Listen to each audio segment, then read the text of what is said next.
Formativ qiymətləndirmənin üsul və vasitələri var. Deməli, bax, rubrikdə formativ qiymətləndirmənin üsul və vasitələrindən biridir. Yəni, müəllim formativ qiymətləndirməni rubriklər vasitəsilə də həyata keçirə bilər.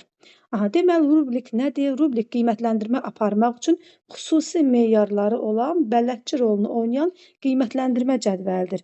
Deməli, rubrik nədir? Rubrik qiymətləndirmə cədvəlidir. Yəni, həmin qiymətləndirmə cədvəlində müxtəlif meyarlar öz əksini tapır.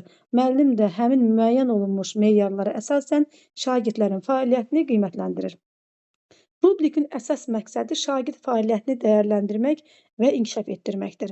Deməli, bax, bu meyarlar adətən şagird fəaliyyətinin keyfiyyətini səviyyələr üzrə təsvir edir. Rubrik 3 əsas hissədən ibarətdir. Bu əsas hissələr hansılar olacaq? Meyarlar, keyfiyyət səviyyəsi və meyarlara müvafiq keyfiyyət səviyyələrinin təsviri. Yaxşı, bəs meyarlar nədir? Bax, meyar nədir? Deməli, şagirddə nəyi qiymətləndiririksə, bax, o meyar adlanır. Deməli, fəaliyyət zamanı şagirddə nəyi qiymətləndirəcəyimiz, yəni şagirdin hansı bilik bacarığını qiymətləndirəcəksə, bax, bu meyar adlanır. Deməli, meyar bilirik ki, dərsin məqsədinə uyğun müəyyən olunmalıdır.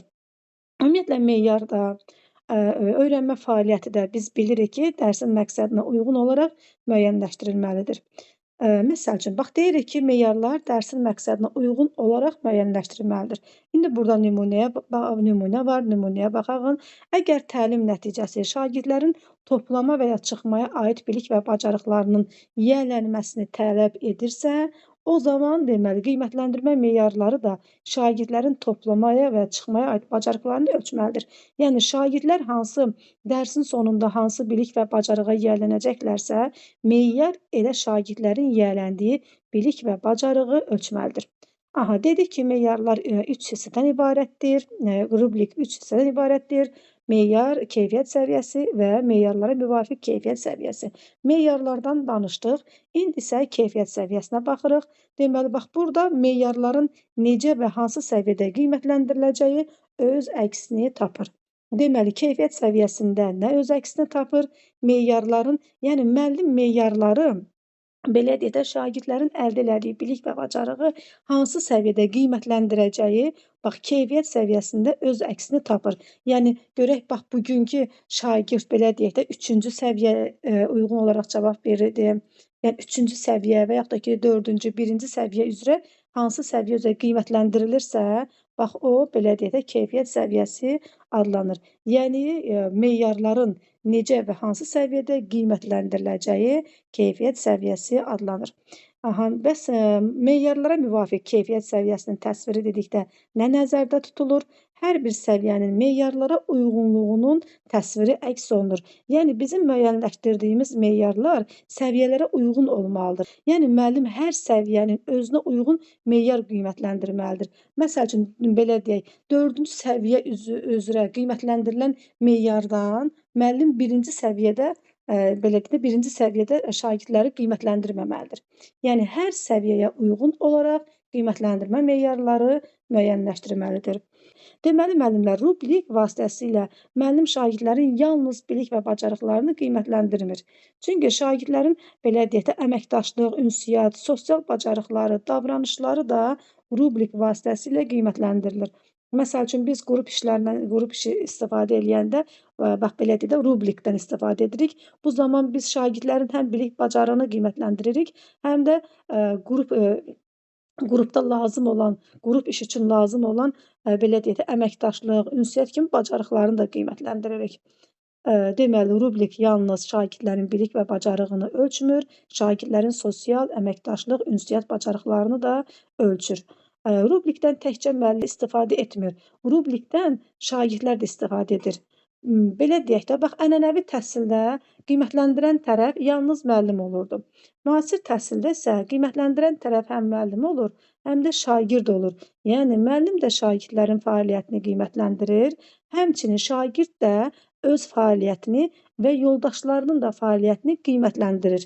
Bax, ona görə deyirik ki, rubrikdən yalnız müəllim istifadə etmir. Şagirdlər də rubrik vasitəsilə həm özünü qiymətləndirir, həmçində yoldaşını da qiymətləndirir. Aha, deməli, bəs rubrikin üstün cəhətləri nə olacaq? Bax, rubrikin üstün cəhəti, üstünlüyü ondadır ki, müəllim burada vaxta qənaət etmiş olur. Çünki artıq müəllimin əlində bir cədvəli olur və həmin cədvəldə hazır qiymətləndirmə meyarları öz əksini tapır. Elə ona görə də hər dəfə, belə deyək də, rubriki yazmağa ehtiyac yoxdur.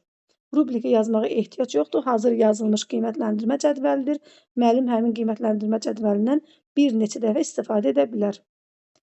Belə, rubrik vasitəsilə şagirdləri qiymətləndirdikdə şagirdlərdə həm də tənqidi düşüncə bacarıqları inkişaf edir. Bax, biz dedik ki, rubrik vasitəsilə şagird yoldaşını da, özünü də qiymətləndirə bilər.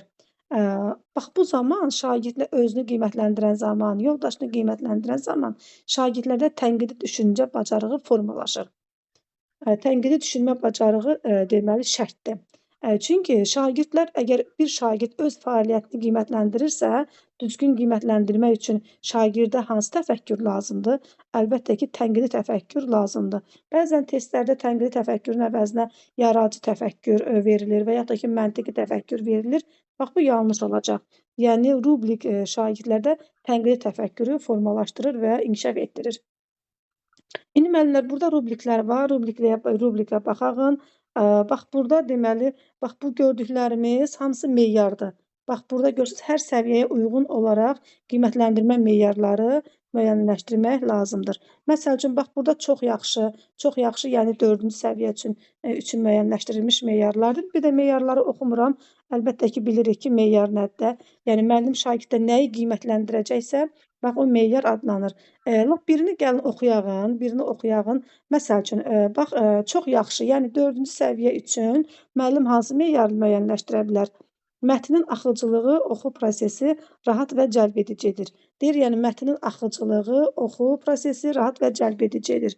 Hə, görürsünüz, artıq müəllim bax bu qiymətləndirmə meyarlarından bax burada kafi. İkinci səviyyədə deməli həmin qiymətləndirmə meyarlarından istifadə etməsi doğru olmaz. Ona görə də deyirik ki, bax meyarlara uyğun keyfiyyət səviyyəsi müəyyənləşdirmək lazımdır.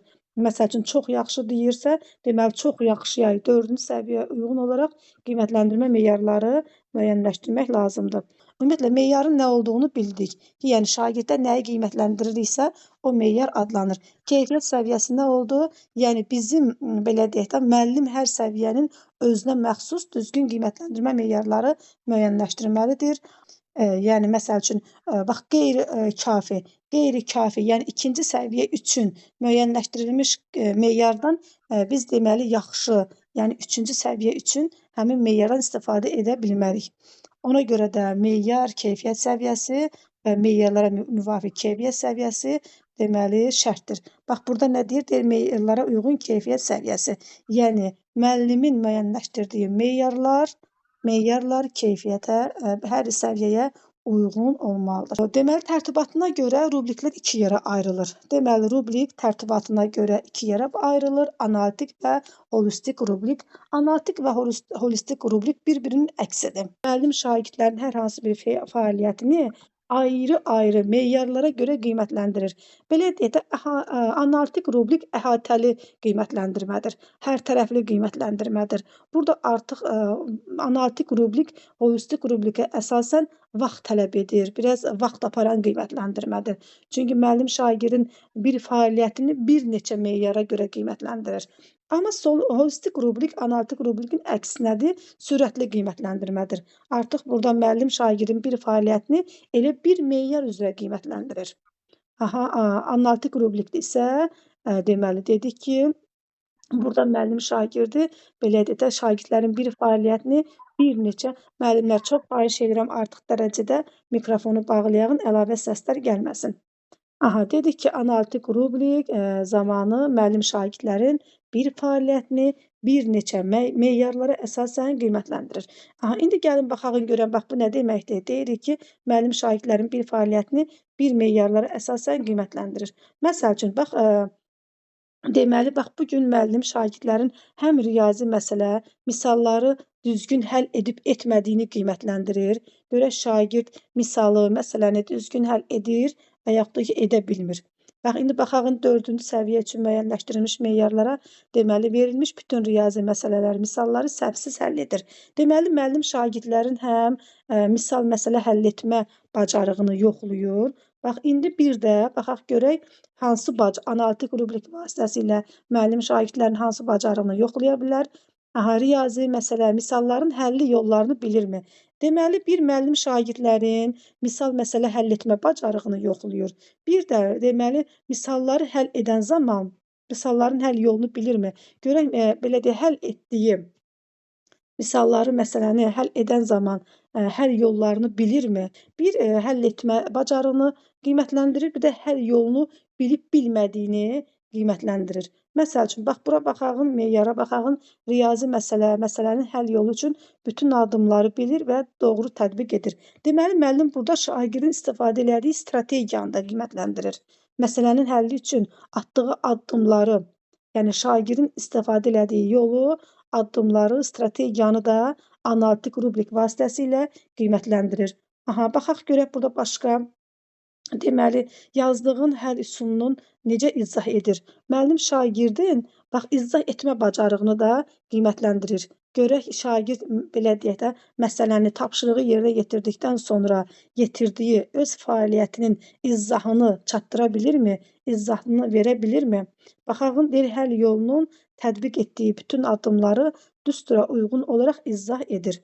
Bax, burada da müəllim şagirdin izah etmə bacarığını qiymətləndirir. Deməli, analitik rubrik vasitəsilə müəllim şagirdin bir fəaliyyətini bir neçə meyara görə qiymətləndirir. Ona görə də deyirik ki, analitik rubrik əhatəli rubrikdir. Vaxt aparan deməli rubrikli qiymətləndirmə şkalasıdır. Bax, burada müəllim şagirdlərin həm məsələ həll etmək bacarığını yoxladı, həm məsələnin həlli yolunu bilirmi, görək hansı strategiyadan istifadə etdi, məsələni həll edən zaman şagirdin istifadə etdiyi addımları, strategiyanı da yoxlayır, həmçinin də istifadə etdiyi həll yolunun izah etməsini də meyar olaraq deməli qiymətləndirir.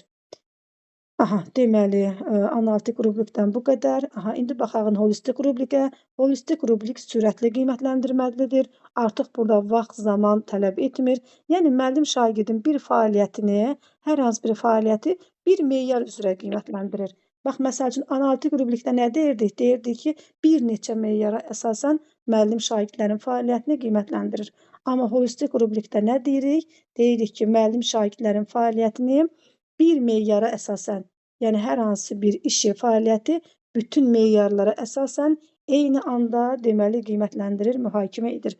Aha, məsəl üçün, bax, burada nümunə var, nümunəyə baxağın. Deyir, tarix dərsində şagirdlərə intihar dövrü haqqında təqdimat hazırlamaq tapşırılır.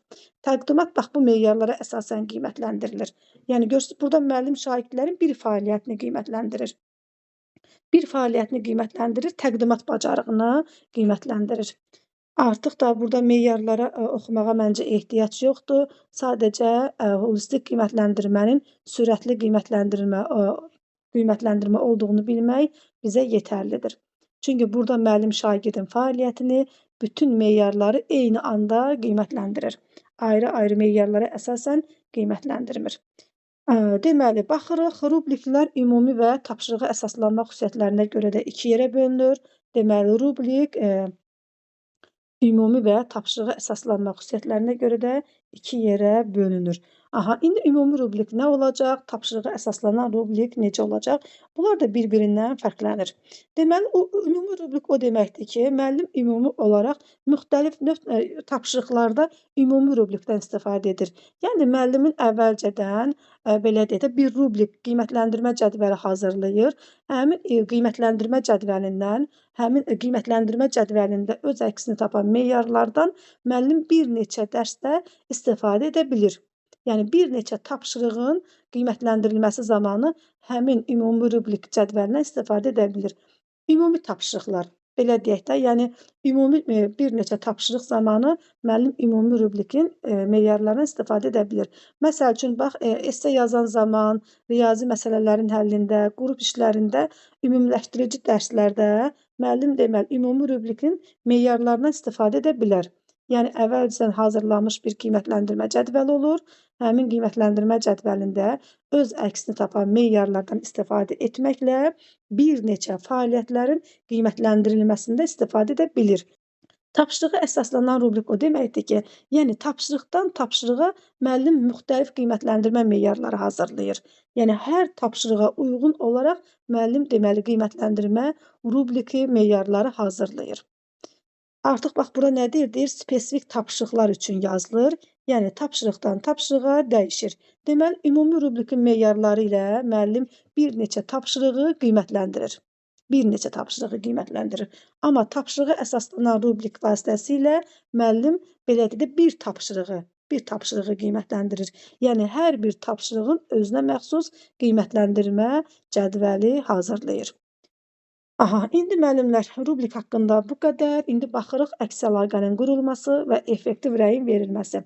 Biz dedik ki, formativ qiymətləndirmə zamanı əks əlaqənin qurulması, müşahidənin aparılması formativ qiymətləndirmənin əsas xüsusiyyətlərindən biridir. Yəni burada formativ qiymətləndirmədən danışırıqsa biz burada deməli əks əlaqənin düzgün qurulmasından və effektiv rəyin verilməsindən də danışmalıyıq. Çünki formativ qiymətləndirmə zamanı əks əlaqə, effektiv rəy çox önəmlidir. Ümumiyyətlə, əks əlaqə nədir? Deməli, əks əlaqə nəyə bərabərdir? Şagird hal-hazırda necə fəaliyyət göstərir və yaxud da ki, şagird daha yaxşı necə fəaliyyət göstərə bilər? Deməli, formativ qiymətləndirmə zamanı dedik ki, vacib məqamlardan biri də şagirdlərə verdiyimiz rəylərdir. Deməli, rəy müəllimlər həm rəy deyə bilərik, biz buna əks əlaqə də deyə bilərik də. Ümumiyyətlə, bax, rəy nədir? Yəni, rəy şagirdlərin fəaliyyətinə, şagirdlərin işinə göstərdiyimiz münasibətli fikirdir. Yəni, şagirdlərin gördüyü işə bizim göstərdiyimiz münasibət, onların göstərdiyi işə verdiyimiz fikirlər rəy adlanır. Yəni, rəy də deyə bilərik, buna əks əlaqə də deyə bilərik. Yəni, müəllim şagirdlərə rəy verən zaman şagirdlərə ümumi deyil, dəqiq tapşırıqlar haqqında, dəqiq fəaliyyətlər haqqında şagirdlərə fikir bildirməlidir. Deməli, rəy ümumi deyil, dəqiq fəaliyyətlərə yönəlməlidir.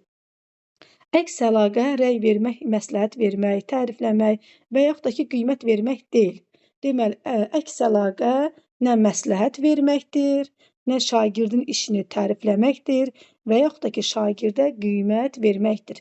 Yaxşı, bəs onda əks əlaqə qiymət vermək deyilsə, təriflənmək deyilsə, bəs onda əks əlaqə nədir? Əks əlaqə şagirdə məqsədə çatmaq üçün gördüyü işin gedişatı və etdiyi cəhdlər haqqında verilən məlumatdır. Yəni, şagirdin gördüyü iş haqqında şagirdlərə çatdırdığımız informasiyalardır, məlumatdır. Aha, deməli, rəy həm müəllim şagirdlərə rəy verə bilər, yəni rəy vermə həm şagird-müəllim arasında aparıla bilər, həmçində şagird arasında da rəydən, əks əlaqədən istifadə etmək olar.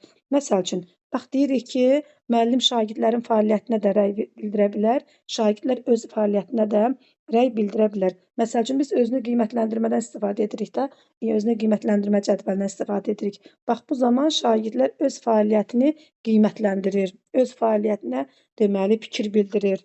Həmçində yoldaş qiymətləndirməsi zamanı da şagird yoldaşını qiymətləndirəndə yoldaşının gördüyü işə, fəaliyyətə deməli münasibət bildirir, fikir bildirir. Deməli, bax, rəy mümkün qədər vaxtında verilməlidir. Deməli, rəy mümkün qədər vaxtında verilməlidir, zamanında verilməlidir. Həmçində keçmişə deyil, gələcəyə yönəlik olmalıdır. Deməli, rəy keçmişə deyil, gələcəyə yönəlik olmalıdır. Yəni, belə deyək də, şagirdin artıq gördüyü iş qaldı keçmişdə. Səhvi də, düzü də qaldı keçmişdə. Əgər şagirdin səhvi varsa, bu səhvi aradan qaldırmaq üçün şagirdi gələcəyə yönəltmək lazımdır. Yəni, gələcəyə yönəlik o rəy o deməkdir ki, müəllim şagirdin səhvini aradan qaldırmaq üçün şagirdə yol göstərməlidir, istiqamət göstərməlidir ki, şagird keçmişdə, yəni hal-hazırda belə deyək, etdiyi səhvi aradan qaldırmaq üçün bilsin də, yəni bu gün şagird etdiyi səhvi artıq bilməlidir ki, hansı yoldan, hansı strategiyadan istifadə etsə, həmin səhvi aradan qaldıra bilər. Yəni, artıq keçmiş qaldı keçmişdə. Şagirdi irəli aparmaq lazımdır. İrəli aparmaq üçün də müəllim deməli gələcəyə yönəlik rəydən istifadə etməlidir. Yəni şagirdə səhvini aradan qaldırmaq üçün yol göstərməlidir. Deməli, bundan başqa nə deyə bilərik? Rəy emosiyalara deyil, idraki fəaliyyətə yönəlməlidir. Bəli, rəy şagirdlərin emosiyalarına deyil, idraki fəaliyyətinə, yəni şagirdin gördüyü işə yönəlik olmalıdır. Bir də deməli, əks əlaqə həm formativ olur, həm də summativ olur. Bu nə deməkdir? Yəni deyirik həm formativ olur, həm də summativ olur. Məsəl üçün, formativ əks əlaqə o deməkdir ki, müəllim proses boyu şagirdlər hər hansı bir fəaliyyət göstərən zaman proses boyu müəllim formativ rəydən istifadə edir. Summativ əks əlaqə necə olacaq? Şagirdlər summativ qiymətləndirməni işləyib qurtardıqdan sonra, yəni sonda, nəticədə deməli summativ əks əlaqədən istifadə olunur. Elə bil ki, formativ əks əlaqə proses boyu şagirdə verilir. Summativ əks əlaqə isə proses yekunlaşdıqdan sonra, yəni nəticədə şagirdlər tapşırığı yerinə yetirdikdən sonra summativ əks əlaqədən istifadə olunur. Burada da summativ əks əlaqədən istifadə ediriksə, yəni summativ qiymətləndirmədən sonra müəllim şagirdlərin çatışmayan tərəfini aradan qaldırmaq üçün şagirdlərə yol, istiqamət deməli bildirməlidir. Dedik ki, rəy keçmişə deyil, gələcəyə yönəlik olmalıdır. İndi baxaq müəllimlər, burada həm keçmişə, həm də gələcəyə yönəlik rəylər var. Nümunə olaraq baxaq. Deməli, elastik qüvvəsinə aid verilmiş tapşırıqların çoxunu səhv etmisən. Gərək diqqətlə işləyərdin. Bax, burada müəllim şagirdin səhvini deyir. Ümumiyyətlə, ilk öncə onu deyim ki, səmərəli effektiv əks əlaqə zamanı müəllim ilk öncə şagirdlərin müsbət tərəfini şagirdlərə çatdırmalıdır. İlk öncə tapşırıqda müsbət bir yanaşma varsa, yəni ola bilməz ki, tapşırıqda şagirdin müsbət bir tərəfi olmasın. Bu mümkün deyil. Ona görə də birinci müsbət tərəfi şagirdin diqqətinə çatdırmaq lazımdır ki, şagird həvəsdən düşməsin, motivasiyadan düşməsin. Yəni motivə edici rəydən istifadə etmək lazımdır ilk öncə. Şagirdin müsbət tərəfini şagirdin diqqətinə çatdırdıqdan sonra çatışmayan tərəfini, yəni şagirdin səhvini şagirdə bildirmək lazımdır. Bununla da müəllimin işi yekunlaşmır. Şagirdin səhvini şagirdin diqqətinə çatdırdıqsa, bax bu səhvi aradan qaldırmaq üçün yol göstərmək lazımdır. Yəni gələcəkdə şagird bu səhvini necə aradan qaldıra bilər? Bununla bağlı şagirdə yol göstərmək lazımdır. Amma biz burada gördük ki, müəllim şagirdə səhvini aradan qaldırmaq üçün yol göstərmədir. Deyir, tapşırıqların çoxunu səhv etmisən. Sonra deyir ki, gərək diqqətli işləyərdin. Artıq keçmişə aiddir. Görürsünüz, burada cümlənin tərkibində bir keçmiş məna var. Deyir, gərək diqqətli işləyərdin. Onsuz da bu diqqətsiz işləyib də, indi bu diqqətli işləmək üçün, bir də bu tapşırığı səhv etməməsi üçün nə etməli idi? Onunla bağlı şagirdə yol göstərmədi. İndi gələcəyə yönəlik rəyə baxaq. Deməli, elastik qüvvəsinə aid tapşırıqların çoxunu düz həll etmisən, bu yaxşıdır. Səhv etdiklərini isə düz turdan istifadə etməklə yenidən həll et. Deməli, bax, burada müəllim birinci şagirdin müsbət tərəfini, şagirdin düzünü, müsbət tərəfini şagirdə çatdırır. Deyir, elastik qüvvəsinə aid tapşırıqların çoxunu düz həll etmisən. Düz həll etmisən, amma deyir, səhv etdiklərin də var. Səhv etdiklərini isə necə aradan qaldıra bilərsən? Yəni deyir, sən bugün buraxdığın səhvi gələcəkdə necə aradan qaldıra bilərsən? Bununla bağlı şagirdə yol göstərir. Deyir, sən həmin düsturdan istifadə etməklə yenidən tapşırığı bir də həll elə. Yəni yenidən tapşırığı bir də həll elə ki, belə deyək də gələcəkdə bir də bu səhvlərə yol vermə. İndi başqa nümunəyə baxırıq, keçmişə yönəlik rəyə aid başqa nümunəyə baxırıq. Mürəkkəb feillər və frazeoloji birləşmələr arasında fərqli cəhətləri düzgün müəyyən etmisən, düzgün müəyyən etməmisən, diqqətli olmalıydın. Burada da baxırıq ki, effektiv rəydən söhbət gedə bilməz. Burada müəllim ilk baxışda baxırıq ki, şagirdin belə deyək də çatışmayan səhvini şagirdin diqqətinə çatdırır. Deyir, frazeoloji birləşmələr arasında mürəkkəb feillər və frazeoloji birləşmələr arasında fərqli cəhətləri düzgün etməmisən, düzgün müəyyən etməmisən.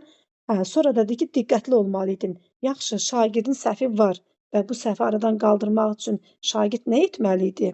Bax, görürsünüz, burada müəllim şagirdə belə deyək də gələcəkdə şagirdə səhvini aradan qaldırmaq üçün yol göstərmir. Deyir, diqqətli olmalıydın. Burada da artıq keçmişə yönəlik bir fikir var. Cümlədə bir keçmiş məna var. Amma baxaq indi görək gələcəyə yönəlik rəy necə ola bilər? Mürəkkəb feillər və frazeoloji birləşmələr arasında fərqli cəhətləri düzgün müəyyən etmisən.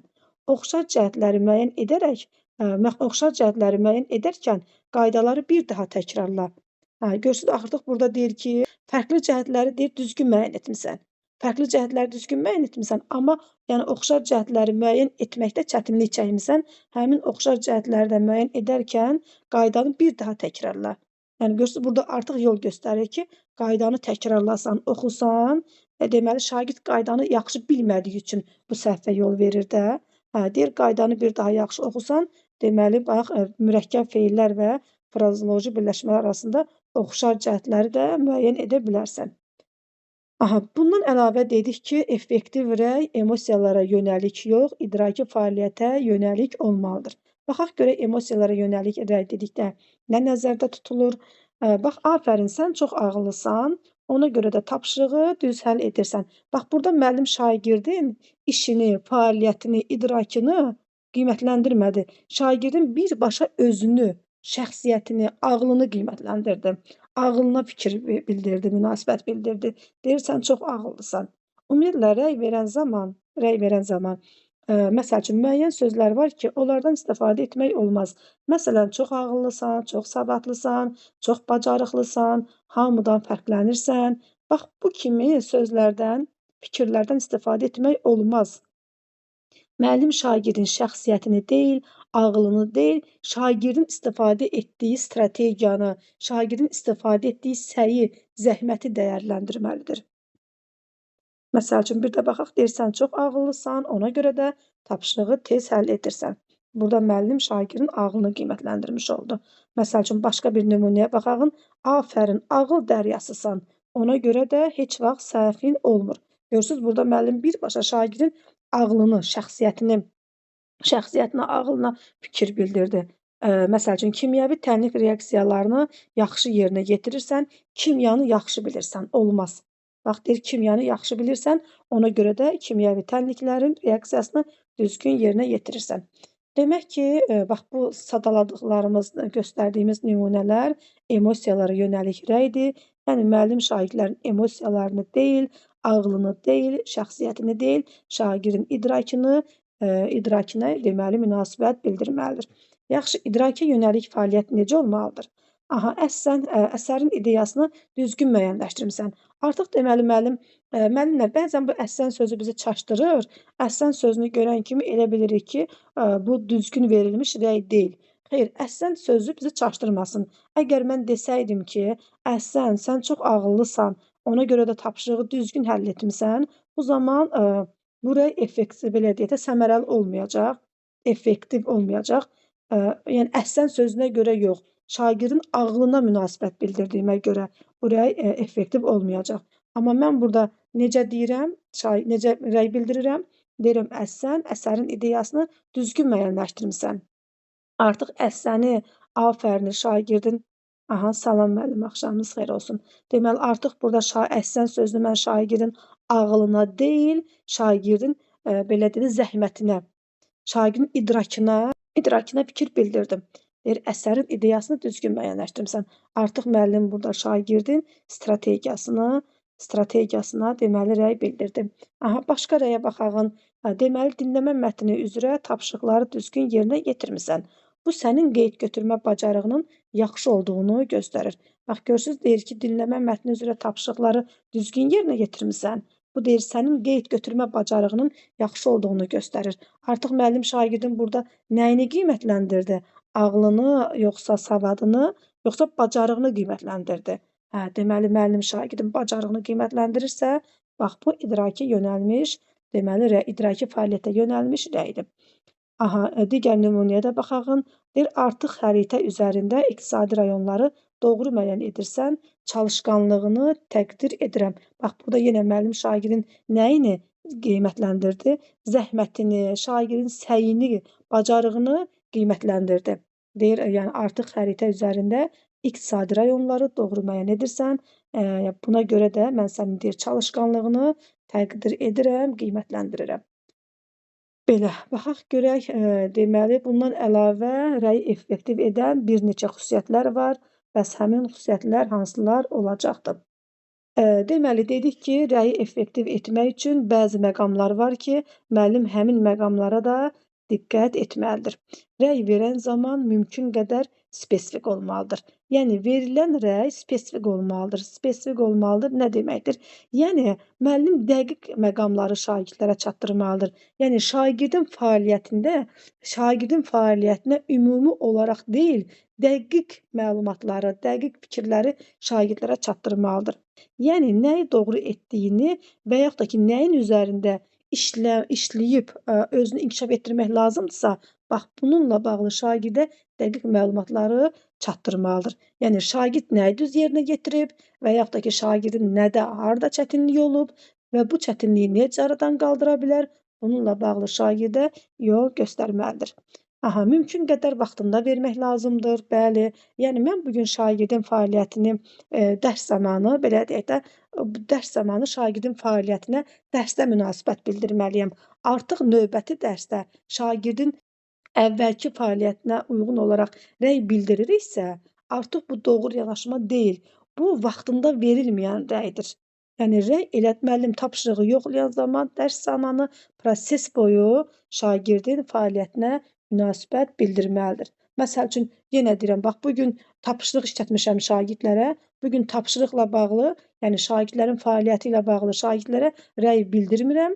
Növbəti dərsdə artıq dünənki fəaliyyət haqqında şagirdlərin işinə fikir bildirirəm.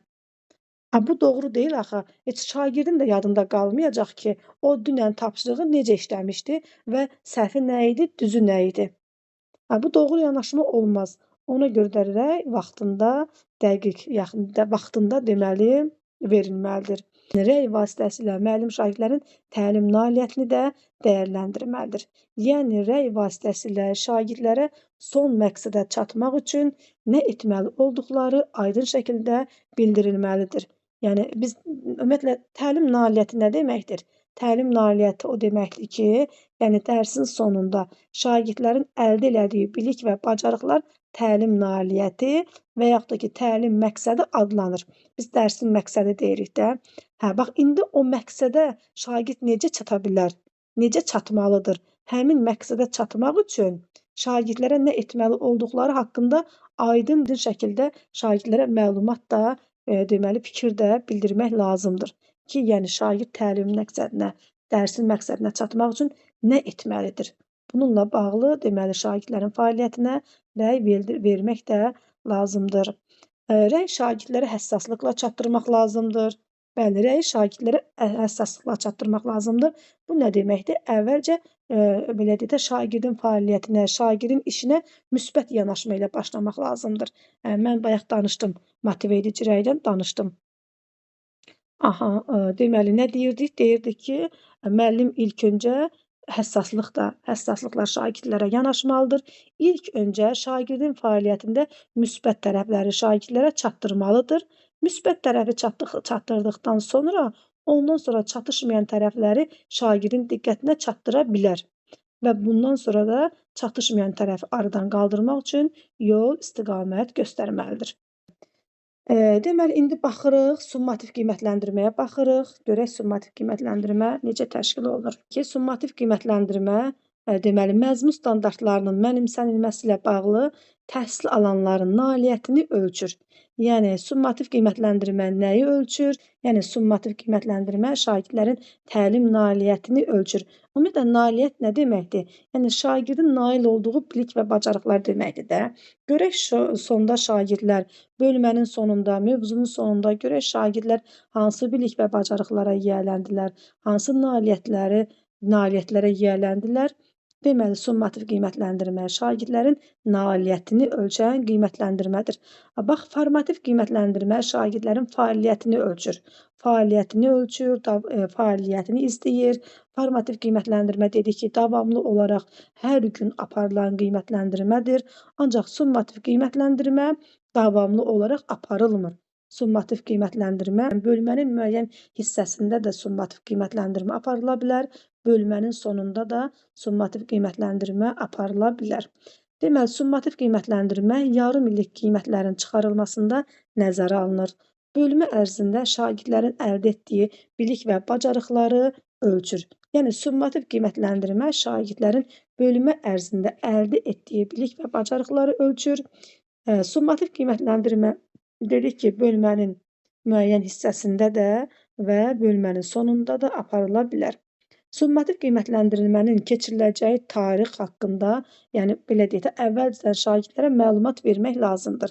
Yəni summativ qiymətləndirmənin hansı tarixdə keçiriləcəksə, müəllim həmin tarixi şagirdlərə dərs ilinin 1-ci həftəsində şagirdlərin diqqətinə çatdırmalıdır. Həmçində summativ qiymətləndirmə yarım il ərzində ən azı 3 dəfə, ən çoxu 6 dəfə keçirilə bilər. Yəni yarım illik dedikdə bir ildə 2 yarım illik var da, yəni 1 yanvara qədər, bir də yanvardan sonrası. Deməli, bax müəllim yanvara kimi, yəni yarım il ərzində ən azı 3 dəfə, yəni 2 dəfə summativ qiymətləndirmə keçirməyimiz doğru olmaz. 3 dəfə keçirə bilər, 4 dəfə də keçirə bilər, 5 dəfə də, 6 dəfə də, ən çox 6 dəfə keçirə bilər, amma 6-dan çox keçirə bilməz. Demək dedik ki, yarım il ərzində ən azı 3 dəfə, ən çoxu 6 dəfə summativ qiymətləndirmə keçirə bilərik. Summativ qiymətləndirmə şagirdlərin tətbiq bacarığını ölçür. Deməli, summativ qiymətləndirmə şagirdlərin tətbiq etmə bacarığını ölçür. Və həmçində summativ qiymətləndirmə kiçik və böyük summativ olmaqla 2 yerə ayrılır. Əlbəttə ki, bilirik ki, böyük və kiçik summativ qiymətləndirmənin ümumiyyətlə təşkil olunması da, keçirilməsi də bir-birindən fərqlənir. Yaxşı, bəs summativ qiymətləndirmənin üsulları hansılar olacaq? Yəni müəllim summativ qiymətləndirməni hansı üsullarla keçirə bilər, təşkil edə bilər?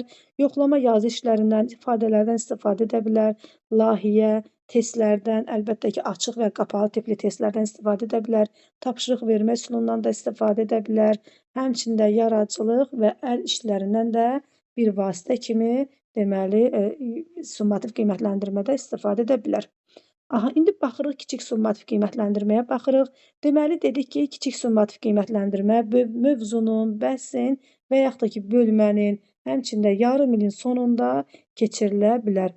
Kiçik summativ qiymətləndirmədə, deməli, qiymətləndirmədə nəticələr maksimum 100 balla ifadə olunur. Yəni, burada şagirdlərin toplam balı maksimum nə qədər olacaq? 100 bal, deməli, şkalasında nəzərdə tutulur. Qiymətləndirmənin nəticələri sinif jurnalına yazılır. Bax, formativ qiymətləndirmənin nəticələri, deməli, sinif jurnalına yazılmırdı. Formativ qiymətləndirmənin nəticələri şagirdin məktəbli kitabçasına yazılırdı. Diaqnostik qiymətləndirmənin nəticələri isə nə sinif jurnalına yazılırdı, nə də şagirdin məktəbli kitabçasında deməli qeyd olunurdu. Sadəcə diaqnostik qiymətləndirməni keçirdikdən sonra müəllim özü üçün, belə deyək də, diaqnostik qiymətləndirmənin qeydiyyatını aparır. Qeydiyyat aparılmalıdır, bu öz yerində. Formativdə dedik ki, jurnala qiymət yazılmır, məktəbli kitabçasına yazılır, ancaq summativ qiymətləndirmənin nəticəsi həm jurnala yazılır, həm də şagirdlərin məktəbli kitabçasına yazılır. Deməli, kiçik summativ qiymətləndirmənin keçiriləcəyi gün, əgər dərsdə şagird üzürlü səbəbdən iştirak etmirsə, müəllimlər, çox xahiş edirəm, mikrofonu bağlayağın.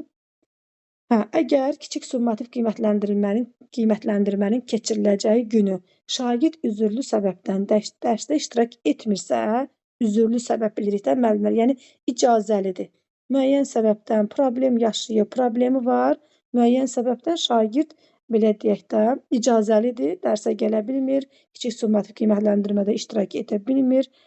Üzürlü səbəbdən dərsə gəlməyibsə, artıq burada şagirdin sinif jurnalında adının qarşısındakı nəticələr yazılan xana 2 hissəyə bölünür.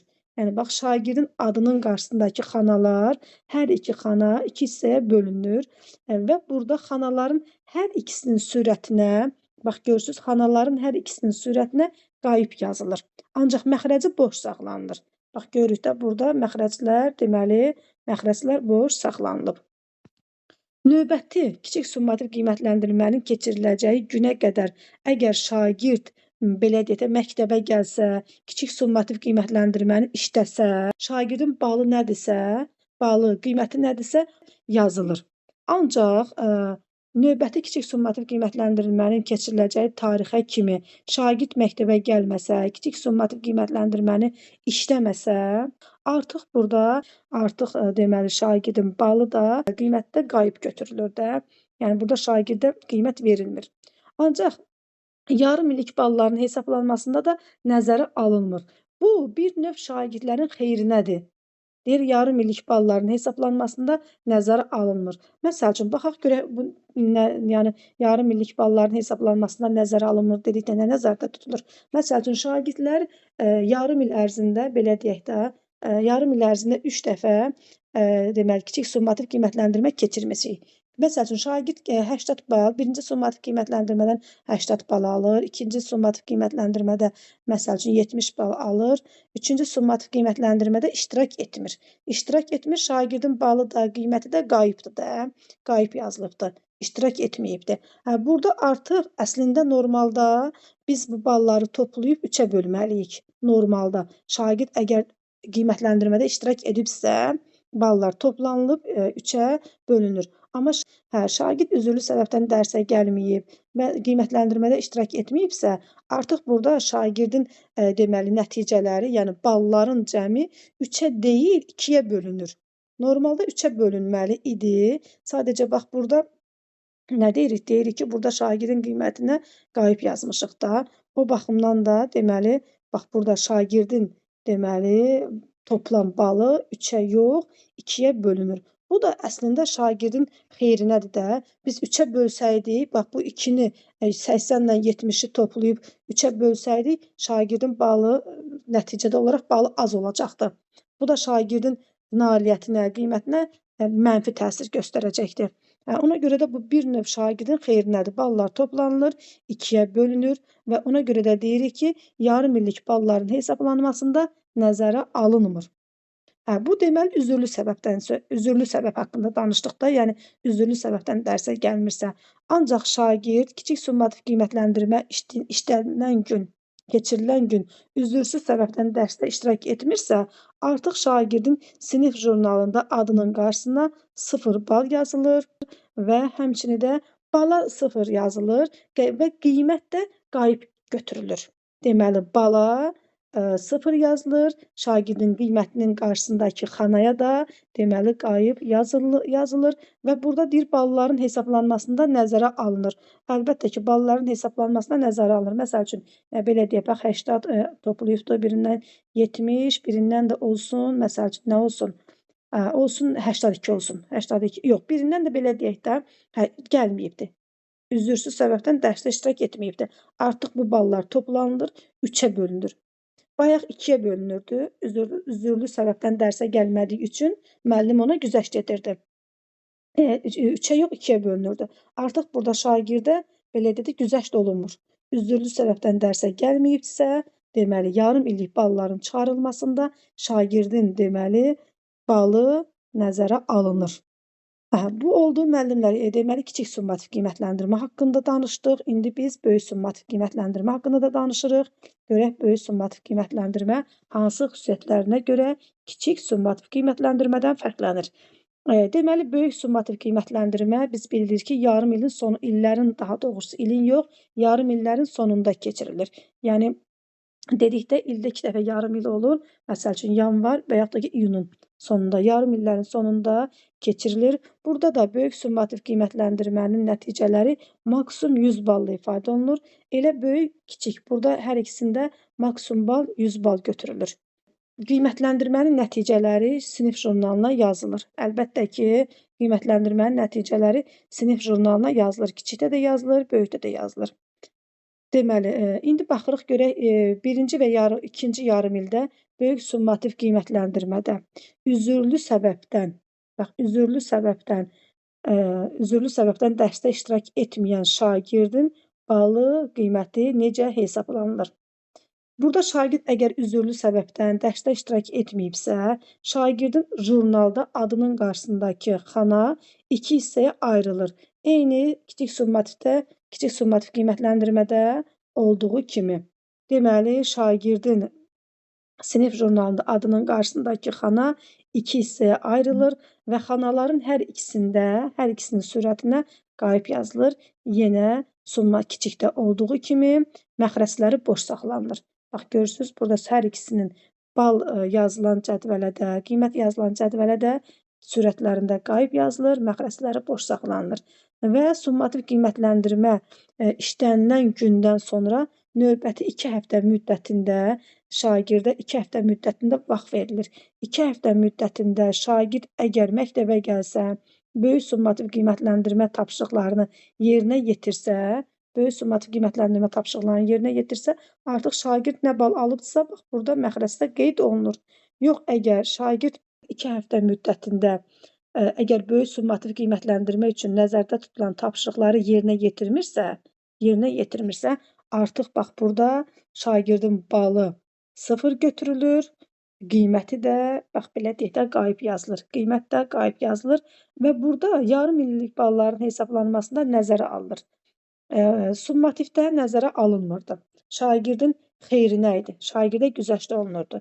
Ancaq böyük summativ qiymətləndirmədə artıq şagird üzürlü səbəbdən dərsdən qalsa belə şagirdə güzəşt olunmur və yarım illik, illik balların çıxarılmasında nəzərdə alınır. Burada bir də müəllimlər şagirdə kiçik summativ qiymətləndirmədə şagirdə nə qədər vaxt verirdik? Məsəl üçün, növbəti kiçik summativ qiymətləndirmənin işlənəcəyi tarixə qədər şagirdlərə vaxt verirdik.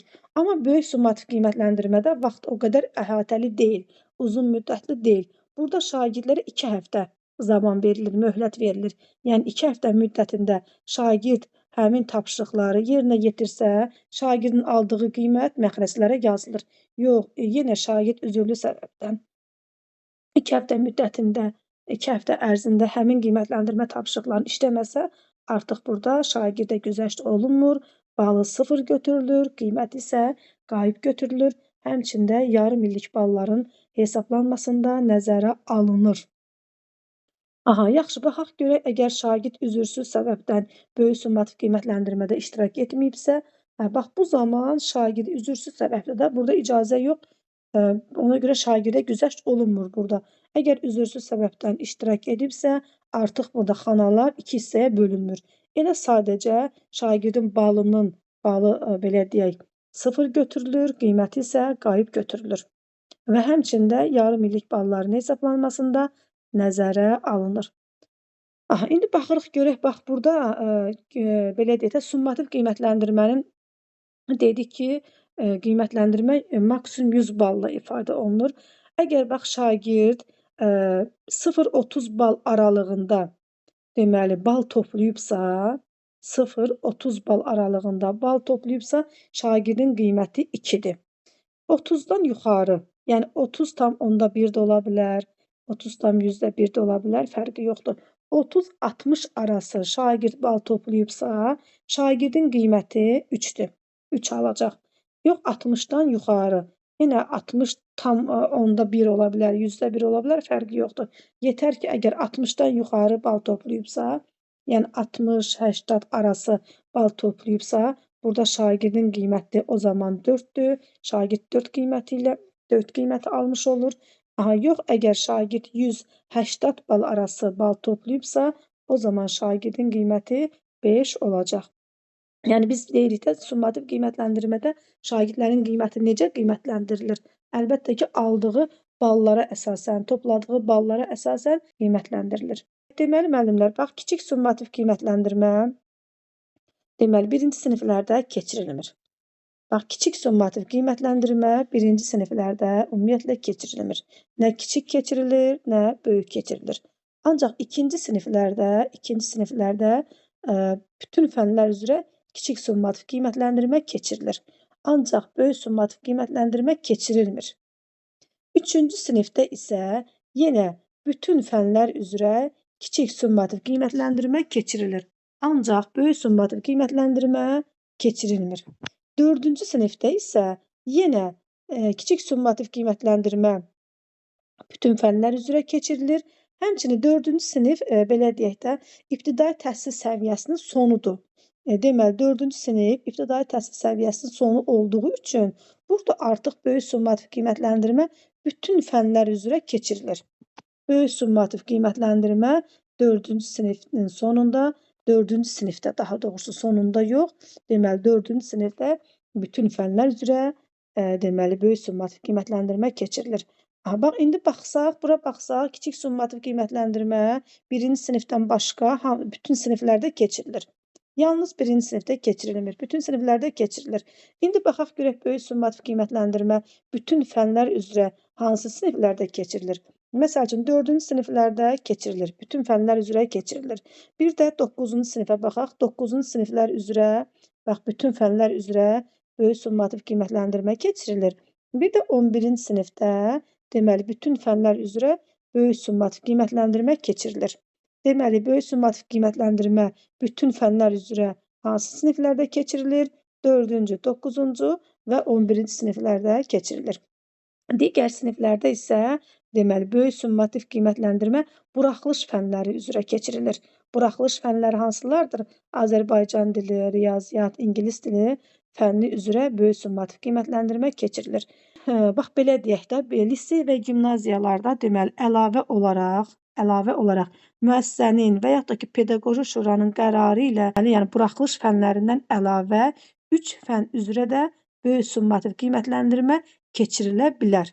Əgər pedaqoji şura buna məsləhət görərsə, lisey və gimnaziyalarda deməli buraxılış fənlərindən əlavə başqa 3 fən üzrə də böyük summativ qiymətləndirmə deməli keçirilə bilər.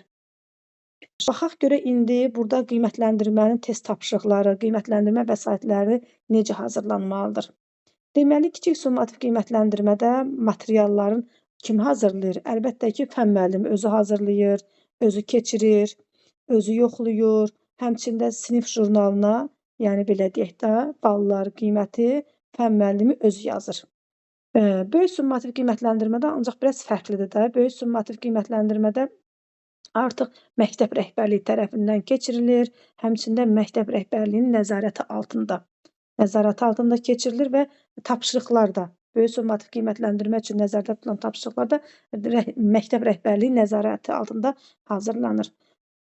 Sonra baxaq görək, böyük summativ qiymətləndirmə deməli ibtidai siniflərdə 45 dəqiqə ərzində keçirilir, ibtidai siniflərdə, ancaq digər təhsil səviyyələrində, yəni ibtidaidən yuxarı, ümumi orta, tam orta təhsil səviyyələrində isə 45-90 dəqiqə ərzində deməli keçirilə bilər. Həmçində böyük summativ qiymətləndirmə dərsdən kənar fəaliyyətdə keçirilir. Bu əvvəllər belə deyil idi müəllimlər, işləyən müəllimlər hər biri bilir də, yəni dərs zamanı müəllim böyük summativ qiymətləndirmə keçirirdi. Artıq keçən ilki dəyişikliyə əsasən, deməli böyük summativ qiymətləndirmə dərs zamanı keçirilmir, dərsdən kənar fəaliyyətdə məktəb rəhbərliyinin deməli nəzarəti altında böyük summativ qiymətləndirmə deməli təşkil olunur. Deməli summativ qiymətləndirmə kağız formatla yanaşı rəqəmsal texnologiya vasitəsilə də keçirilir. Məsəl üçün, lap əvvəllər necə keçirilirdi? Yalnız kağız formatı ilə keçirilirdi. İndi isə rəqəmsal texnologiya vasitəsilə də deməli summativ qiymətləndirmə keçirilə bilər. Deməli dedik ki, rəqəmsal summativ qiymətləndirmə zamanı summativ qiymətləndirmə rəqəmsal formada da təşkil oluna bilər. Rəqəmsal summativ qiymətləndirmə zamanı ümumi təhsil müəssisəsinin rəhbərliyi bəzi tədbirləri görməlidir. Yəni, əgər summativ qiymətləndirmə rəqəmsal texnologiya vasitəsilə keçirilirsə, burada məktəb rəhbərliyinin də üzərinə müəyyən işlər düşür. Məktəb rəhbərliyi də müəyyən tədbirləri görməlidir. Baxaq görək hansı tədbirləri görməlidir. Deməli, qiymətləndirmədən əvvəl kompüterlərin işləkliyi, internetə çıxışının olub-olmaması yoxlanılmalıdır. Teams proqramının kompüterlərlə yüklü olub-olmadığı yoxlanmalıdır. Təhsil alanların istifadəçi adı, şifrəsi, UTIS kodunun işlək olub-olmaması yoxlanılmalıdır. Azərbaycan Respublikasında təhsil alan xarici ölkə vətəndaşlarının Teams proqramında hesabların işlədiyi və işlənmədiyi yoxlanılmalıdır. Əgər kompüterdən istifadə edib, əgər summativ qiymətləndirmə keçirilirsə, bu zaman müəllimlərin də, şagirdlərin də rəqəmsal texnologiya bacarıqlarının olub-olmadığı müəyyənləşdirilməlidir. Əgər bir müəllimin rəqəmsal texnologiya bacarığı yoxdursa, əlbəttə ki, rəqəmsal platforma üzərində kiçik summativ qiymətləndirmə təşkil etməkdə çətinlik çəkə bilər və yaxud da ki, şagirdlərin rəqəmsal bacarığı yoxdursa, bu zaman onlayn formada, rəqəmsal platforması üzərində kiçik summativ qiymətləndirməni işləyə bilməz. Yəni müəllimlərin də, şagirdlərin də rəqəmsal bacarıqları müəyyənləşdirilməlidir. Əgər rəqəmsal bacarıqları aşağıdırsa, bu zaman deməli müəllimlər də, şagirdlər də müxtəlif təlimlər keçməlidir. İndi baxırıq böyük summativ qiymətləndirməyə baxırıq. Deməli, böyük summativ qiymətləndirilmənin keçirilməsində dedik ki, böyük summativ qiymətləndirmə rəhbər tərəfindən deməli təşkil olunur. Rəhbərin burada xüsusi belə deyək, nəzarəti olmalıdır. Bax, kiçik summativ qiymətləndirmədə test tapşırıqlarını, qiymətləndirmə vəsaitlərini müəllim hazırlayırdı. Böyük summativ qiymətləndirmədə isə tapşırıqlar, test vəsaitləri məktəb rəhbərliyinin müəyyən etdiyi metodik şuranın alt bölmələri tərəfindən hazırlanır. Yəni, burada komissiya yaranır, burada komissiyada bir neçə müəllim olur. Həmin orada komissiyada olan müəllimlər tərəfindən deməli, böyük summativ qiymətləndirmə üçün tapşırıqlar hazırlanır. Deməli, məktəb rəhbərliyi də buna nəzarət etməlidir. Qiymətləndirmə vasitələrinin hazırlanmasına, test tapşırıqları və tapşırıqlar üzrə test bankının yaradılmasına nəzarət etməlidir. Həmçində mütəmadi olaraq tapşırıqların yenilənməsinə deməli, nəzarət etməlidir. Deməli, beynəlxalq qiymətləndirməyə baxırıq. Beynəlxalq qiymətlendirmə nədir? Nə məqsədlə aparılır? Nə məqsədlə keçirilir? Deməli, beynəlxalq qiymətləndirmə o məqsədlə keçirilir ki, təhsilin səviyyəsini, yəni bizim hər bir təhsilin səviyyəsi dünya ölkələri ilə təhsilin səviyyəsi müqayisə olunur. Yəni, təhsilin səviyyəsi digər ölkələrin təhsil səviyyəsi ilə müqayisə olunur və burada, yəni görək bizim təhsilimizin səviyyəsi dünya təhsil sisteminin standartlarına cavab verir və yaxud da ki, cavab vermir. Bu məqsədlə aparılır və burada qiymətləndirmə zamanı, qiymətləndirmədən sonra hardakı yaranmış problemlər var, yəni həmin yaranmış problemləri aradan qaldırmağa xidmət edir. Yəni, beynəlxalq qiymətləndirmə keçirdikdən sonra artıq təhsilimizin səviyyəsi digər ölkələrin təhsil səviyyəsi ilə müqayisə olunur. Artıq burada bundan sonra təhsildə harda nə kimi çatışmazlıqlar var? Bax, həmin çatışmazlıqları aradan qaldırmaq üçün müəyyən addımlar deməli atılır. Azərbaycan belə deyək də, əsasən 3 əsas beynəlxalq qiymətləndirmə proqramında, deməli, 3 əsas beynəlxalq qiymətləndirmə proqramına qoşulub. Bunlar hansılardır? TIMSS, PIRSS və PISA. Ümumiyyətlə, hər qiymətləndirmənin özünün keçirməkdə özünün məqsədi və vəzifələri var da. Görə indi TIMSS qiymətləndirilməni təşkil etməkdə burada məqsəd nədir? TIMSS beynəlxalq qiymətləndirmə şagirdlərin hansı bacarıqlarını ölçür? Deməli, TIMSS qiymətləndirmə 4-cü və 8-ci sinif şagirdləri arasında təşkil olunur. 4-cü və 8-ci sinif şagirdləri arasında təşkil olunur. Burada əsasən şagirdlərin deməli riyaziyyat və təbiət fənləri üzrə bilik və bacarıqları ölçülür. Və bax bununla yanaşı belə deyək də biz deyirik ki, TIMSS şagirdlərin riyaziyyat və təbiət fənləri üzrə deməli bilik və bacarıqlarını ölçür. Bundan əlavə təhsil alanların, şagirdlərin texnologiya və mühəndislik üzrə biliklərini də ölçür. Deməli, Azərbaycan bu qiymətləndirmədə deməli 2011-ci, 19-cu və 23-cü ildə iştirak edib. Deməli, Azərbaycan TIMSS beynəlxalq qiymətləndirilməsində 3 dəfə iştirak edib, 2011, 19 və 2023-cü illərdə iştirak edib. İndi deməli PIRSS-ə baxırıq. PIRSS-də 2 dəfə 2001-ci ildə deməli təşkil olunub bu qiymətləndirmə. Deməli, PIRSS qiymətləndirilməsi şagirdlərin oxu bacarıqlarını, həmçində oxuyub anlama bacarığı, yəni şagirdin belə deyək, görək şagird oxuduqlarını nə dərəcədə anlayır. Bax, bunu ölçür. Deməli, PIRSS qiymətləndirilməsi şagirdlərin oxu və oxuyub anlama bacarıqlarını, həmçində tətbiq bacarıqlarını deməli ölçən beynəlxalq qiymətləndirmədir. Deməli, bax bu qiymətləndirmə 4-cü sinif şagirdləri arasında təşkil olunur. Yəni 4-cü sinif şagirdlərinin oxuyub anlama bacarıqlarını ölçən beynəlxalq qiymətləndirmədir. Deməli, Azərbaycan da bu qiymətləndirmədə 2011-ci, 16-cı və 2021-ci illərdə iştirak edib. İndi baxırıq PISA beynəlxalq qiymətləndirməsinə baxırıq. PISA beynəlxalq qiymətləndirilməsi 15 yaşlı şagirdlər arasında təşkil olunan qiymətləndirmədir. Burada da şagirdlərin deməli oxu, riyaziyyat, təbiət elmləri üzrə və yaradıcı düşüncələri üzrə şagirdlərin bilik və bacarıqları qiymətləndirilir. Həmçinin də şagirdlərin tətbiq etmə bacarığını ölçür. Yəni görək şagirdlər bilik və bacarıqlarından real həyatda nə dərəcədə istifadə edə bilir. Həmçinin də qiymətləndirmə 3 ildən bir keçirilir.